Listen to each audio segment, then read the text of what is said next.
Hello, everybody. Hey, How are hey, ya? Hey, here we are again. One more Thursday, one love more it. show of an amazing hero. We got an amazing hero here today. Um, some of you may not even have a clue of what is going to be shared. Of course, you don't have a clue right now, right? Yeah. But you know what? I'm going to ask you for some pen and paper for you guys to listen to this because the special guest today, she is actually a hero. She may not call herself a hero, but she really is. And it's going to touch your heart to learn about her. I brought her on Real Talk with E.V.E. We talked about things that are very important for the community, the nation, the country, the world to know because what's taking place is worldwide. But I want to put her in the spotlight today so she can shine as who she is. And that is um, the face of a hero. You guys ready? You ready? You ready over there? All right, we're going to bring her up. Without further ado, welcome, Sam. Sharmila, how are you? I am so Hello, well. Thank you Sam. so much. Hi, Augustine. How are you? I'm good. Well, thank you for coming on and making time out of your very busy schedule because I know you are conquering the world one survivor at a time. And people are probably saying, what do you mean one survivor at a time? Well, we're going to, first of all, bring her up as our special guest of the face of a hero. She is a hero on this show. She is a hero today. Why? And you'll get to know why. In my heart, I love what you do, Sam, and I appreciate what you are doing, and Donardo, your husband, that to take this heaviness on, and I mean heaviness because there's a lot of it going on, right? That is commendable. So we want to put you in the spotlight today as the face of a hero. Special guest, as you see, she is the founder of Rahab's Daughter. First of all, tell us a little bit about you, Sam, or Sharmila. She wants us to call us Sam. So tell us a little bit about you, where you're from.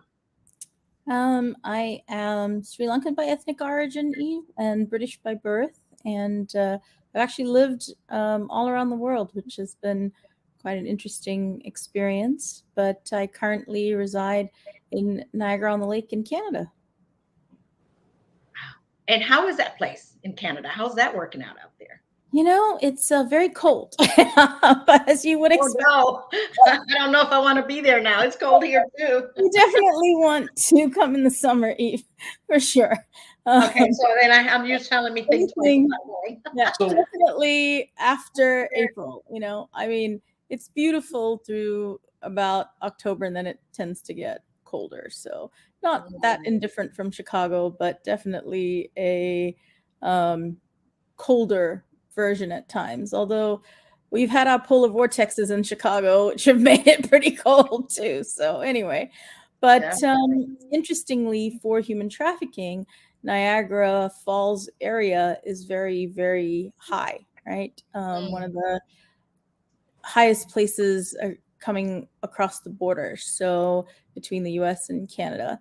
And there's multiple reasons for that, which include a lower drinking age on this side of the border and other things. But obviously, when we were contemplating the move to Canada, that definitely played into our decision making to be sort of in the thick of it. So we're sort of landed last October and are working through it. And Rahab's Daughters Canada opened in January, and we just finished our first major sort of mission, which was to assist the U.S. team with Super Bowl.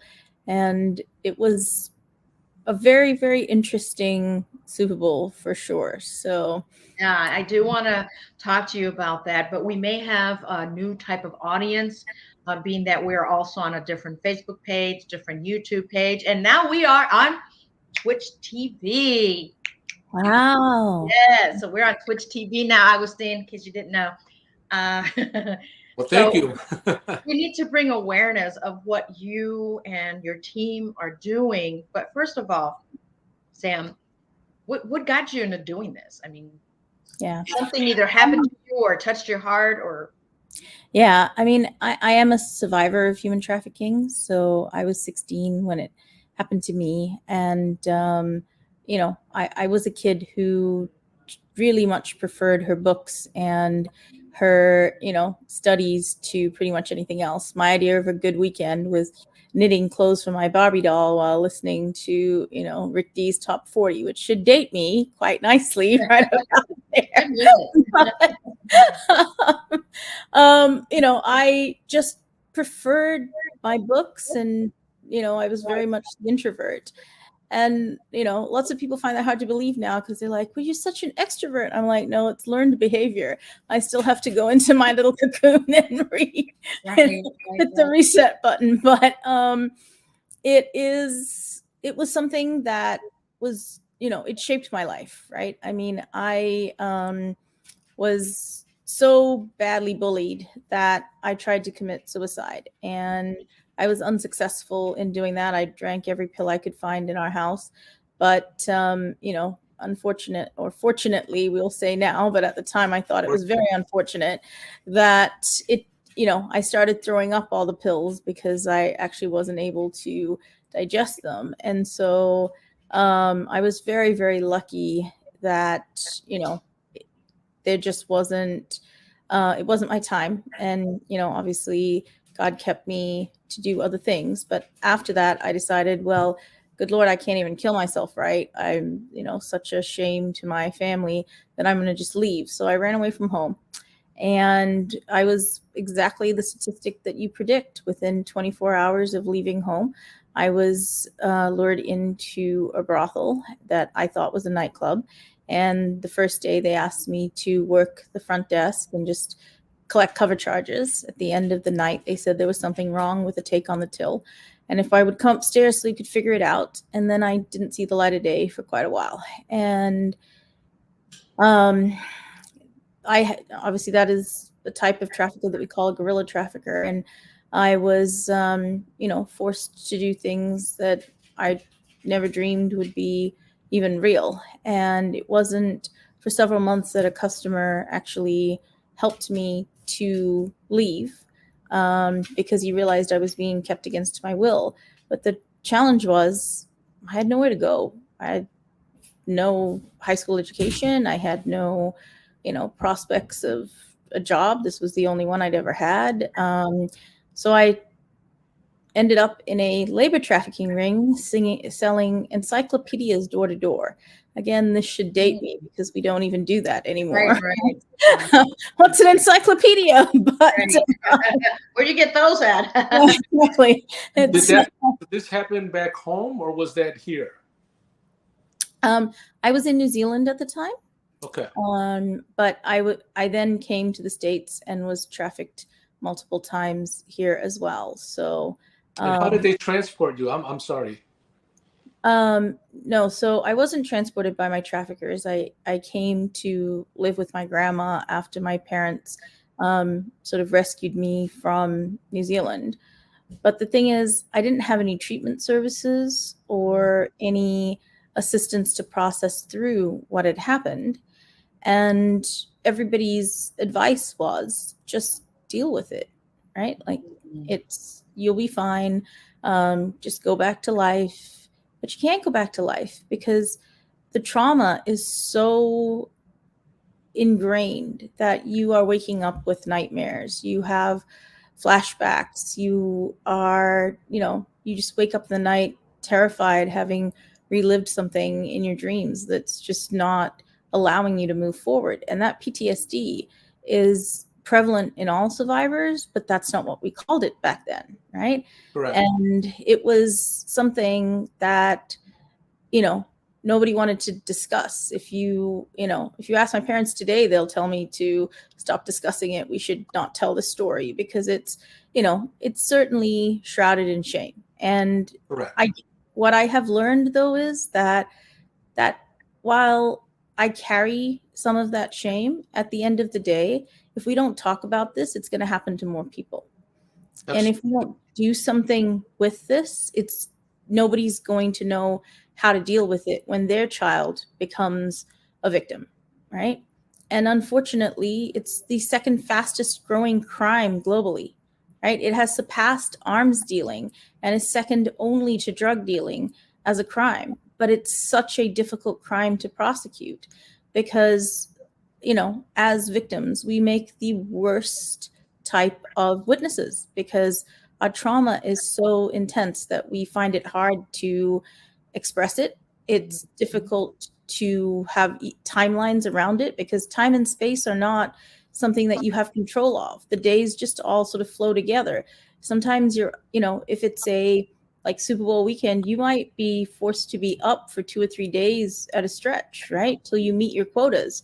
And if it's, a lot of times girls, I want to say fortunate in that I never had to work the streets. So I was, exotic enough that they could sell me to higher price clientele for much more lucrative options. But a lot of girls that I knew who weren't that did have to work the streets. And even still, those girls on the streets have quotas, right? So, sometimes it's $300 till they can come in out of the cold and $1,000 so they can come in for the night. But they're turning tricks for 20 to 50, maybe 100.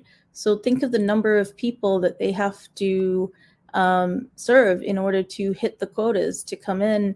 And it's often impossible, right? So we've saved women who haven't eaten for days on end, who we've had to put on feeding tubes because they couldn't meet their quotas, so they weren't given food, or that have been so drugged that they never ate, right? And so they would just high all the time to continue doing the work. I mean, we rescued one at Super Bowl this year who started doing crystal meth so she could stay up to stop her trafficker from raping her third grade daughter, right? So, Wow. I mean, the way that people are treated is just so shocking, right? And I think it is so depraved that a lot of us don't want to talk about it because it's easier to turn a blind eye to the fact or say, hey, these folks want to do this. They've chosen a career in the adult entertainment industry. I want you to find me the child that says, when I want to grow up, I want to be a hooker, or when I want to grow up, I want to be a stripper. Find them for me, and I will find you people who are either living in a home where prostitution is rampant, or human trafficking is rampant, or their families are trafficking them. Because those are the only people I've ever met where this was a career path that they wanted, right? Or that they thought was their family business career path. And 83% of children born into homes where human trafficking or prostitution is happening will be abused. 83%. Wow, that's high. Mm-hmm. So it's definitely something that we want to look at.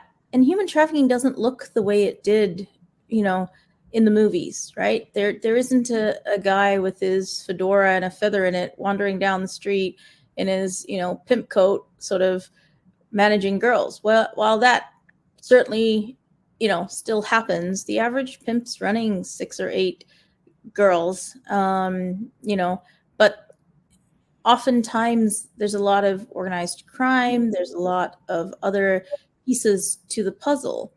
And unfortunately, it has also become culturally acceptable to some degree. So you look at some of the video games we play today, you actually get points for blowing up prostitutes on the side of the road. And people are getting desensitized to the atrocities that this really causes in people's lives, right? So it's something that is, like you said, it's hush hush. Even on social media, you try and talk about it, and they don't allow you to talk about it. Yeah. Our politicians are involved. Look at Epstein Island.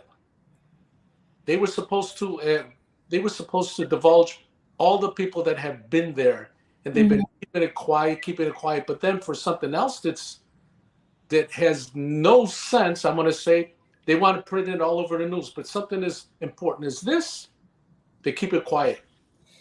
Well, it's a difficult situation because the people who procure sex tend to have a profile, right? And the Abolition Report actually did a study on this in 2018, and said that essentially these are often men who, and it's not just men, but the larger percentage of buyers are men, and they tend to earn six figures or above. They tend to be married with children. They tend to procure 100 miles from home, and they tend to, have a Caucasian racial profile, and obviously disposable income. Now, many of us would look around and say, those are our neighbors, right? Those are our friends. But who's talking about it?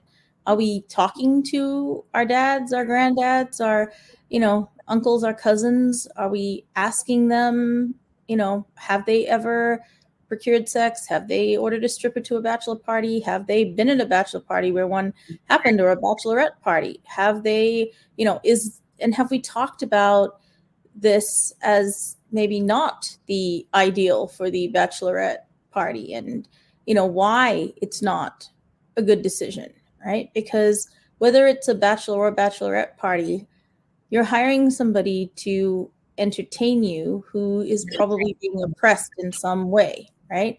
And probably isn't getting to keep all of the proceeds from that, and is probably doing this because they have no other form of income to cover whatever their situation is. But by federal definition, even if you are prostituting yourself in that way, that's still human trafficking, because if poverty is driving you to it, that's still, something that we want to help. And, ideally, instead of continuing those practices, if we were to, do something else with that, like, I'm all about having fun. I just think we can have fun not at the expense of other humans, right? Yeah, that is, what you just said is totally an eye opener. And hopefully our audience, I won't say the word enjoying the show, but really learning to look at these things differently. That when they think of hiring a stripper for somebody's bon voyage, they're getting married. What do you call those, bachelorettes or bachelor's parties, whatever, to think twice about that, because of the information you just shared with us here, Sam. And that is so important to know, because we're not thinking like that. We're just thinking about, let's have some fun. Now, I'm not one to be at a bachelor party or a bachelorette party or go to a strip club. That's just not me. But I see that there's men and women get a kick out of going to a strip club, but not realizing, take a look at the actual victim, which is who's entertaining you, is truly a victim. Absolutely. It doesn't, and people don't think like that. Yeah. Well, here's another side to things. You got college students, college girls that are looking for sugar daddies to finance their education. And then you even have websites that's called, I think it's called, I even saw, I forgot who it was. There's a lot of them, right? Sugar There's babies, so babies looking, to be taken care of. And I think I saw it on Nightline. Nightline had they had an article on, not an article, but they had a docuseries on it. I mean, those are getting more and more dangerous, right? We know many girls who started off that way. They've agreed to be shipped overseas to work for a set contract, right? $200,000, $300,000, $400,000 for a set amount of time, and to have their education paid for and whatever. And then they don't come back, right? And the money isn't touched in the escrow account, or it's, many of the contracts have a thing that if she doesn't withdraw it, then it goes back to the funder kind of thing. And Correct. The girls don't return, or they come home disfigured, or they come home in such a state from, this situation. Traumatized. Absolutely. They're terribly traumatized because they don't know what they're actually signing up for. It sounds great until they get over there and realize that essentially they're just a sex slave, right? And it becomes extremely difficult, and they can't get out because they signed a contract, right? And I mean, we had recently in Illinois a case of a young lady who was brought over here from Brazil to work for a gentleman who had a 6-year-old son. His wife had died of COVID, and he didn't, he brought her over originally saying that she was going to be the nanny. Then he took her documentation and insisted that she marry him so that he would have a wife for the child. And she was fortunate enough to be able to get a call out to the Brazilian embassy, who obviously called in, assistance, and we were able to help her. And she is safe and doing well now. But, while that only lasted like 60 days for her, it was some of the most traumatic time of her life, right? Because this is a labor trafficking turned sort of, human trafficking situation. And forced marriage is something that we think doesn't happen anymore. But unfortunately, it is still, something that those sites help to facilitate, right? And it's a, yeah. And a lot of the young ladies coming for these things, they don't understand what they're getting into. And that's whether they're coming into the US or being shipped out of the US to other places. They think it's going to be glamorous. They think it's going to be, parties and dinners and, all sorts of amazing James Bond lifestyles.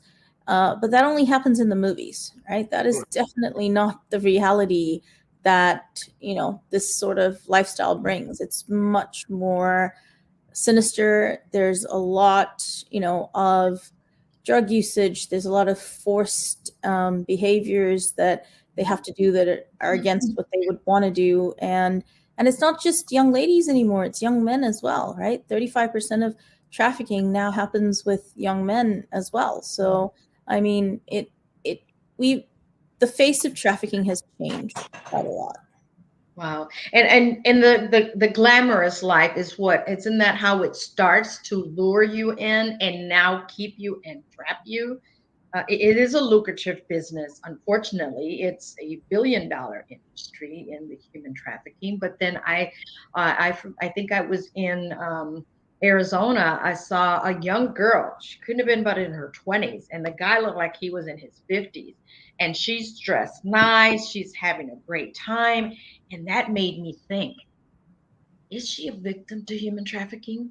She's enjoying it right now, but isn't that how it starts? It can be, right? That can be part of the grooming process. It can certainly start out that way. And a lot of girls think, oh, my friends are giving it away. What's the big deal if I charge for it? Right? Mhm. The challenge is, sure, if that's how it stays and you are the one benefiting from it completely, then it's a choice you're making and you're not in danger and you're an independent sex worker, and that's your choice. Not a choice I would make, but it's your choice to make. The challenge is that lasts for about 10 minutes because, as soon as the traffickers realize that there are independents out there and they can profit from them, they promise them all sorts of things to achieve that.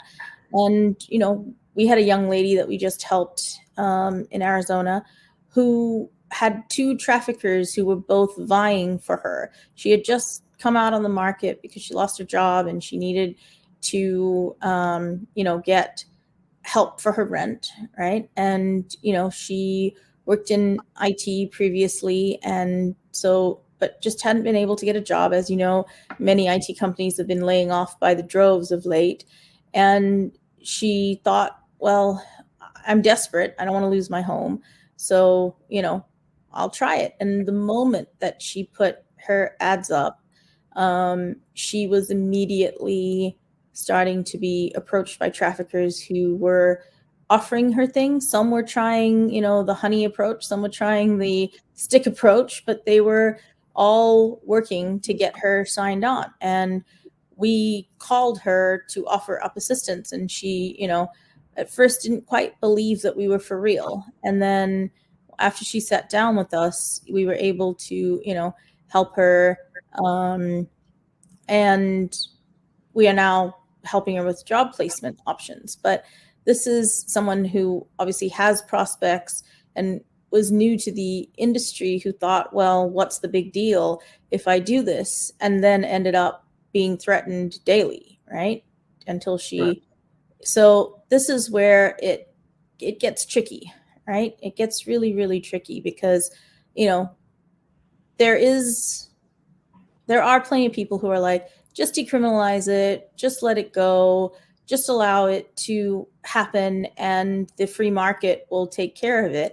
And if we decriminalize it, they'll be able to, be free. Well, the city of Phoenix allows for you to be a sex worker. You can get a permit at the city council, and, how has that helped this young lady, right? Yeah. She didn't end up any better off than if, she was in a city where it was criminalized. The advantage of the decriminalization is really in the fact that survivors don't carry these on their record, right? So I, for example, have 4 prostitution arrests on my record. They're considered, crimes of moral turpitude, and they prevent me from lots of things. And, it is difficult for somebody. I mean, I'm very blessed to, have come to the place in my career that people don't think about that as part of something that they need to be concerned about, right? But in the early days, as I, applied for jobs, obviously I couldn't get any because I now had these prostitution records, even though the entire time I was being trafficked. Human trafficking isn't something that people understand. So when you try to explain it, and secondly, can you imagine being on a job interview and trying to explain it? Right. So they don't think about that. That's something that you may not have chosen to do. Now you're forced to stay in it. Yes. But brainwashed, traumatized that. Yeah. So decriminalizing it allows us to not force survivors to have to carry that all the way through their lives, right? And being able to expunge some of those records and things like that make a difference in the world today, right? And it is important that they can start afresh without those criminal records for these sorts of things. And that definitely is probably the largest positive for a decriminalized system when it comes to, prostitution. But certainly, I don't know that it necessarily helps to stop the trafficking from occurring the way that people think that it will. Yeah. Hey, Sam, have you ever encountered any girls? I'm sure there are quite a few that have this. They have this mindset that they want to become models, and then they get approached by some companies. The number one way that girls get trafficked at Super Bowl, right? They answer ads to be models, cheerleaders, or photographers or whatever, and then they arrive and they get turned out. This year we just finished our Super Bowl up, and we assisted 35 women and children. Wow, 35. Thank you for that was going to be my question. We wanted to talk about that, but I wanted to actually have you walk us a day, what it looks like for your team and you. I'm sure it started with you and your husband, to being boots on the ground, being at a Super Bowl. What does that look like? First, you got to prepare, right? I mean, we start preparing immediately after the first one's finished, right? By taking stock of what went well and what didn't, so we can improve procedures and things for next year. But we have an on-the-ground team. It's generally between 12 and 25 people. The largest one we set on the ground was 55 people. And then we have a call center that sort of manages operations. So the on-the-ground team is doing all the outreach, right? So we use technology that helps us to, so in my day job, I work in digital transformation and I'm just finishing up my PhD in data science, so I'm a data person, right? And yes, I saw that. You're all about IT. this year, all about get that dissertation done. Yes, But yes.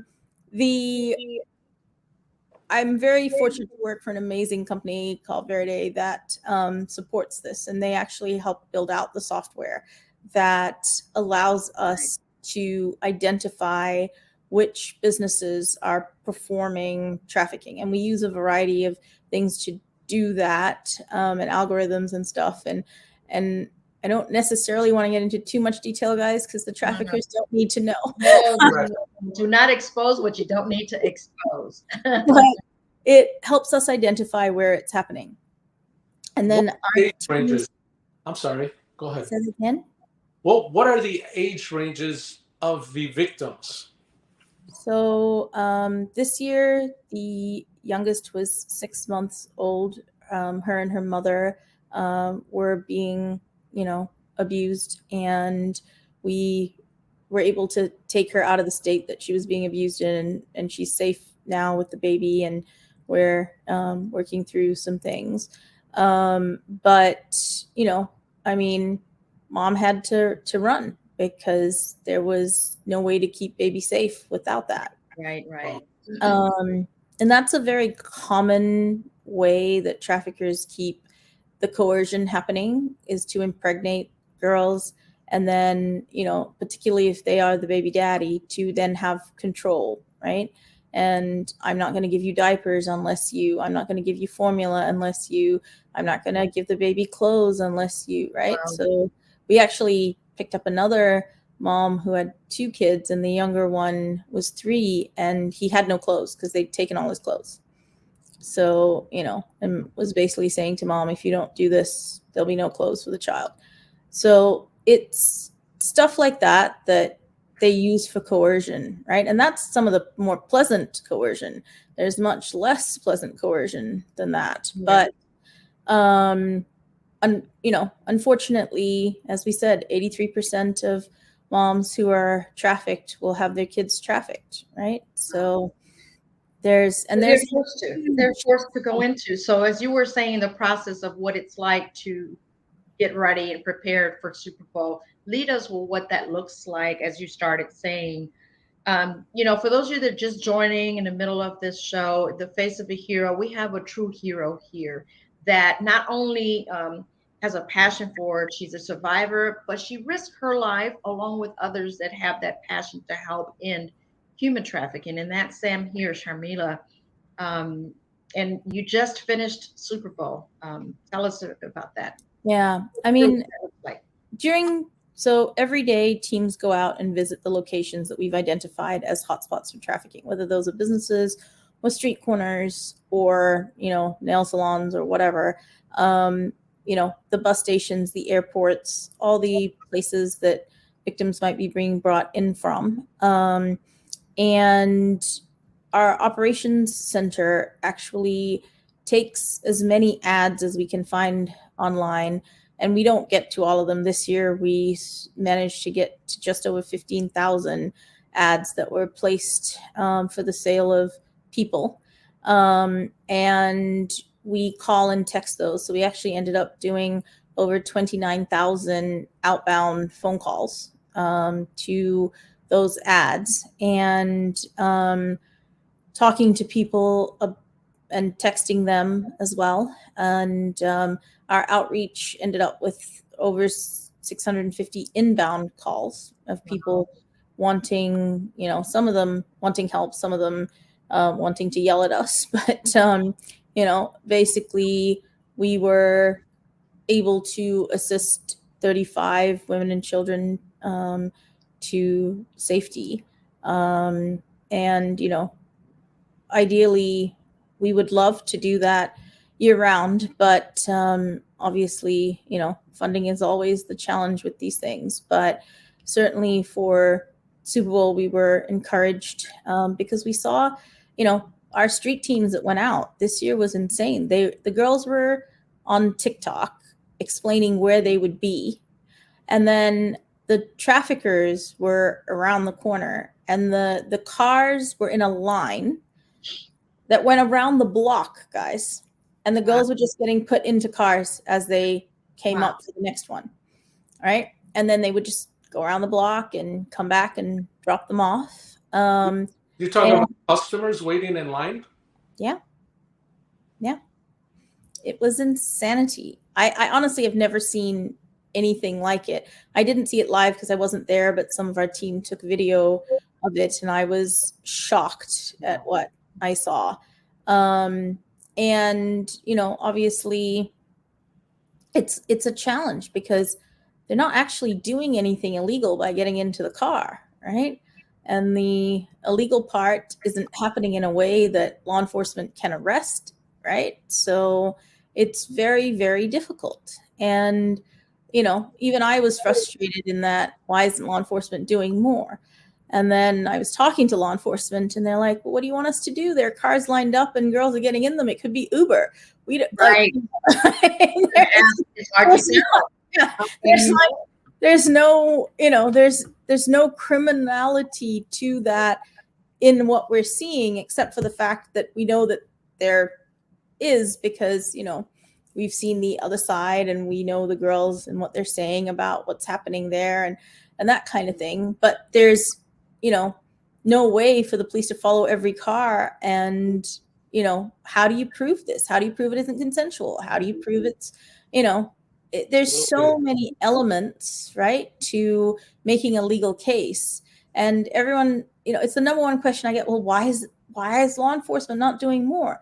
Well, law enforcement's doing a lot. They do the best that they can every day. They don't want to see this either. But it is not as simple because the rules for them of how to engage and how to build a case are quite difficult, right? And in that kind of environment, it's happening spontaneously, right? So it went up on TikTok Friday for where to meet on Saturday. Saturday night, all this happens, and then it's done. How do the police manage to orchestrate a sting operation for that? It's too fast, right? Yeah. It's not, they can't even get all the permits and sign-offs and everything else to achieve such a thing. And that's the challenge with these like pop-up type situations, right, that make it so difficult, right? And all the insinuation is there. And if you look at the videos, it's very clear, but it doesn't matter because that's not prosecutable, right? And they need cases they can prosecute to win. Right. So it's very, very challenging, and something that we as a community, in every community, need to be, telling our social media outlets that we don't want such ads up there. We want these taken down. And the more people who report these things as they see them online, the better chance we have at getting them removed, right? So this one started out on TikTok, but ended up on LinkedIn and reposted to Facebook and et cetera, et cetera. And then we were all, pushing those companies to take it down by reporting them and asking them to be blocked and that kind of thing. But everyone has to do that. Whenever you see such a thing, you've got to report it, guys. It's not good enough to say that's someone else's problem, I'm not going to get involved, because it requires more people getting involved before we can do something about this. Right. And I just read an article, what you mentioned about arrest and it being decriminalized in Arizona. This is brought to you by Fox 10. Nearly 350 arrests made during human trafficking sex crime operation in Phoenix. Yeah, but it's not decriminalized in Arizona, only in the city of Phoenix. Yeah. So the challenge is that all of Arizona, it's still a criminal activity. And I mean, there are still states in which it's a felony to be in prostitution. Can you imagine a young girl who's a human trafficking victim who gets a felony count of this and then has to live with that felony for the rest of their lives? They can't vote. They can't buy a weapon. They can't, there's lots of can'ts, and certainly can't get a job is at the very top of that. So, certainly states with felonies, if you live in a state where prostitution is a felony, please, I beg of you, write to your Congress people, write to your senators, write to your local, legislators, because that is a huge problem, recovery and reintegration, because it is extremely difficult for them to start over with a felony. So you wouldn't be able to get that felony expunged? It depends on the state, and it depends on the situation. Certainly, federally, there are options now to get those things expunged, but every state has its own, laws and regulations, and not all of them, especially the felony states, many of them don't allow for those expungements. The misdemeanors definitely are expungible pretty much everywhere, but the felonies are harder. So it's just easier if we can stop the conviction before it happens. Well, I think that even trying to educate, I know it's difficult because it's even trying to educate the parents on this and letting the parents know how much this is going on. It's even the reason I'm saying about the reason I had mentioned about the girls, my daughter's into modeling, and one of the things that I would not want her to believe that, oh, Dad, I want to go to Europe, and I got an opportunity here to be a model in that, and I right away, the red flags go up in that. I tell parents every day, if your child is interested in modeling or photography, or first of all, I recommend Actors and Models for Christ, because they're probably the best option for those sorts of things, because they do try to protect their kids. But if your kid gets any kind of opportunity in any other state or whatever, if you can't go with them, or some adults can't go with them, please do not let them go. Please, because you can't fix it after the fact. Oh, absolutely. So for all that is holy, please, please, please send a trusted adult with them, or don't let them go. And if you are within the modeling and dancing and all those different scenes, and you see parents who are hypersexualizing their children, please report it, because familial trafficking is a big thing. It's a very lucrative thing. A couple of Super Bowls ago, we met a young lady. She called our hotline multiple times, and she only wanted to talk to me, and she was absolutely irate. I mean, she was screaming at every member of everything. The young lady was super angry. She happens to be one of the world's best midget porn stars. Yes, that's it. But she does it not because she wants to, but because her family has told her that they will starve to death and wither away if she doesn't do this. They've had her doing it for a very long time, and she doesn't know how to leave, right? She doesn't know how to stop it. She's super angry. She wants help. She still calls every once in a while, but she can't figure out how to get out. And she's too coerced by her family to take a chance on walking out the door, right? Because the mental manipulation is so great. And this is the challenge, right? Familial trafficking is very, very difficult because the relationships are very intertwined.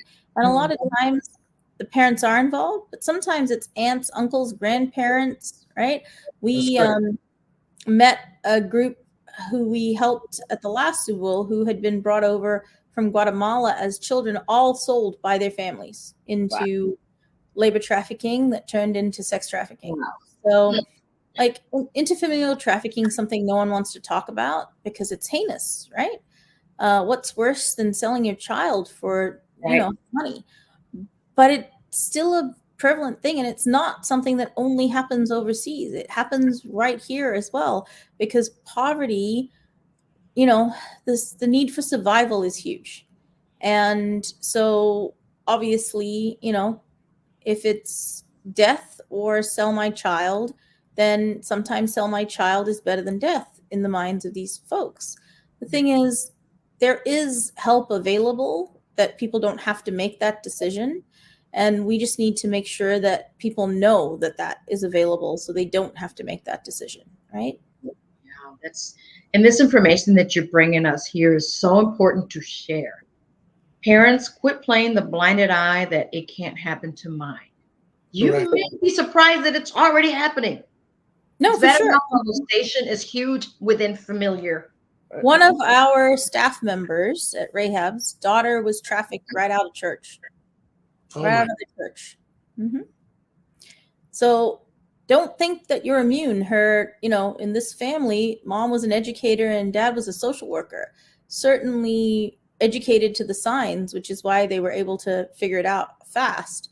But that didn't make them immune to it, right? Mhm. Yeah, So it's yeah. super important to know the signs, because if you recognize it ahead of time, it's always better than later. And, if your kids are mad at you because you won't let them play Fortnite or whatever this week's game of the week is, or that's okay, guys. They'll get over it. Trust me.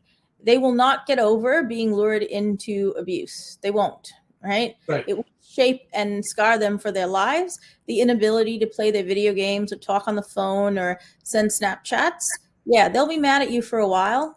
Sucks to be you, but far better than the alternatives that happen if you don't take this. And, if you go on our website, you'll find that there are technology and trafficking trainings for parents where they can come and learn how to be safe, how to understand the internet slang that their kids are using in order to, do this. And it's all free to the public. So you just have to sign up, because we believe, in donors sponsoring this so that everyone gets the information, and it shouldn't be only if you can afford it, right? Everyone should have this information.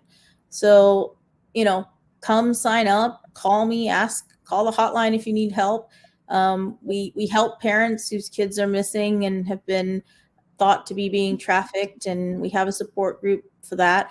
But I would prefer that you don't need that support group. I prefer that we nip it in the bud before you need that support Before group. it happens. Education is so vital. It's critical. It's It's critical. very, very critical. And right now, for such a time as this, we still go and enjoy this Super Bowl game, not knowing what is really happening at the Super Bowl game. So While you're spending your thousands of dollars and you bring in your kids, somebody else's kid is being trafficked at the same game you're at. And I mean, I want to make it clear. The problem is not the game or the Super Bowl or the sporting No. event, right? The problem is the people and how they choose to spend their entertainment dollars, right? I mean, because this happens at the Olympics, it happens at Super Bowl, it happens at the Formula One, it happens at large conventions, the Ryder Cup, the Waste Management Golf, it's not the event itself. It's No, the it's fact the that when you place bring a bunch of people together into a city and they have disposable cash and they don't understand the impacts of the entertainment choices they're making, that's the problem, guys, right? So I, I am not a sports fan, but I do love the Formula One. And, I don't think we should stop the events, or that the events themselves are the, issue here. Right. I definitely think that the event organizations can assist in this, and many of them do, but it's more important that we educate the public, right? I mean, I was super happy to hear this week that Marriott is, creating a CSAM situation in which child sexual material will not be available if you're staying at a Marriott, right? So they're going to block it from people being able to access it. I think that's amazing. That is Right? awesome. Well, I think kudos that's to Marriott, and I hope many Mhm. others jump on the wagon Me to too. do that. Me too. Yeah. Well, And we're putting a call out right now, Sam. We're pulling in a call out right now. If right? you happen to work at these hotels, push the envelope, push it so that they can do this. Be yourself aware of what's really going on. Educate yourself of everything that Sam has shared with us here about what Rahab's daughter stands for and why she's doing this. It's commendable. She is a hero, her and her team. And so it touches my heart. And what I mean when I say, while people are playing or having fun at these games, others are having fun in a different way. It could Exactly. be your daughter's friend, No, I mean, I your neighbor. was forced to work multiple Super Bowls, which is why it's particularly important to me. Mm. And the amount of stripping engagements I had in one day, the amount of types of things that were expected. are heinous, right? And there's just no reason. There's no reason that your Super Bowl watching experience needs to include the purchase of humans in any way, right? Like, I'm not talking about purchasing your catering staff. I'm talking about, purchasing people for, adult entertainment purposes or labor trafficking purposes. If you're going to have people come and work your parties, pay them a fair wage, and treat them with respect. And there's nothing wrong with having a big Super Bowl party and enjoying the game with your friends. The challenge comes in when you choose to, underpay people, which happens all the time at Super Bowl parties, right? How can I pay them under the table in cash or whatever? And then they end up in labor trafficking situations, or hiring strippers and those sorts of things for these parties. It's just unnecessary, right? And let's be fair, a lot of the parties are not just for the stripping. Correct. Mm-hmm. Besides the human trafficking on the, let's say, that is bad and enough, but then it's the taking their organs. You know what I'm talking about is when they Organ kidnap trafficking. these kids for their organs, because they're older and they're dying or they're sick and they need a liver, they need this, they need that, and that's The situation with organ trafficking is, in North America, we are very rarely the ones who are cut up for our organs. We're mostly the ones who are purchasing the organs, right? And I personally can't imagine how horrible it must be to have somebody who's passing away in front of you awaiting a transplant.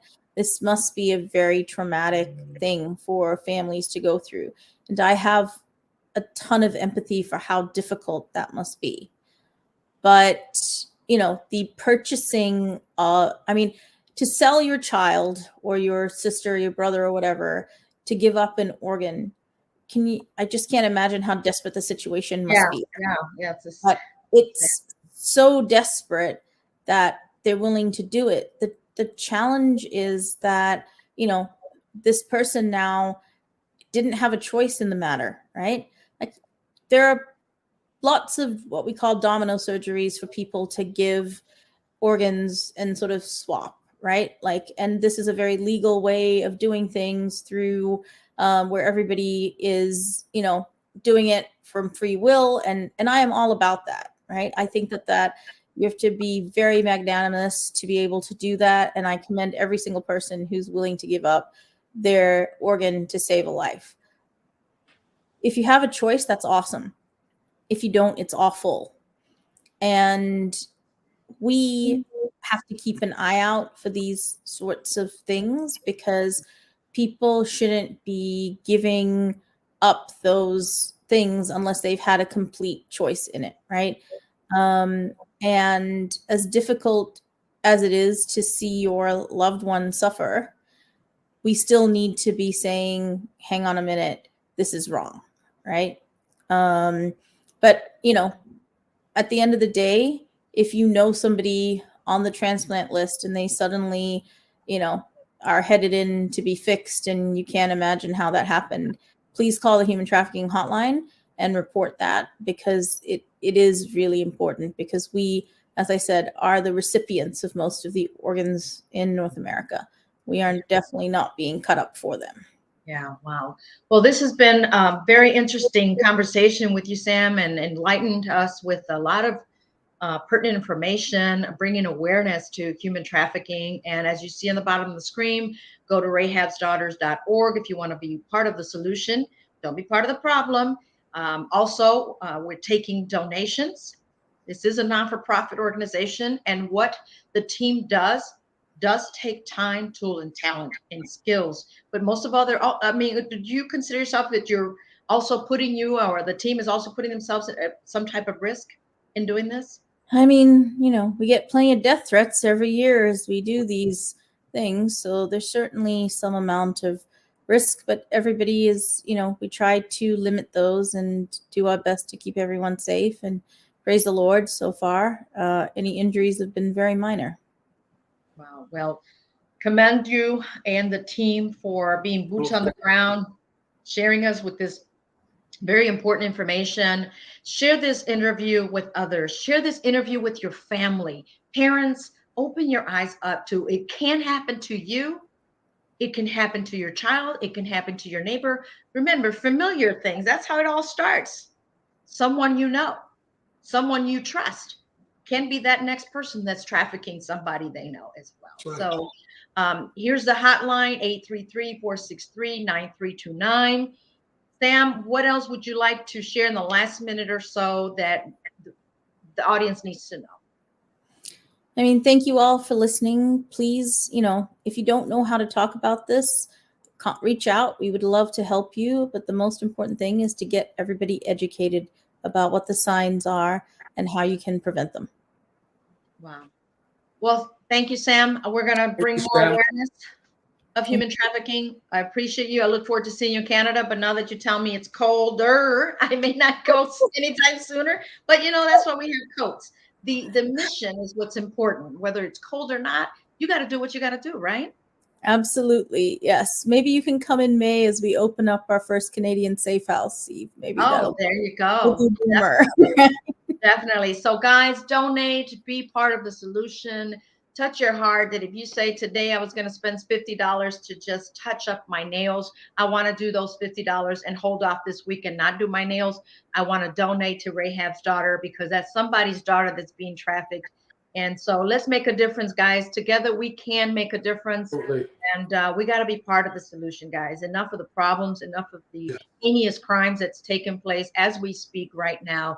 And let's be the change that we want to see. Sam, thank you so much for joining us here today. This won't be the first only. This won't be the last. So we're going to bring you back with more stories to share. Thank you once again, Sam. You take care. Thanks, guys. Thank you. Wow. Wow is right.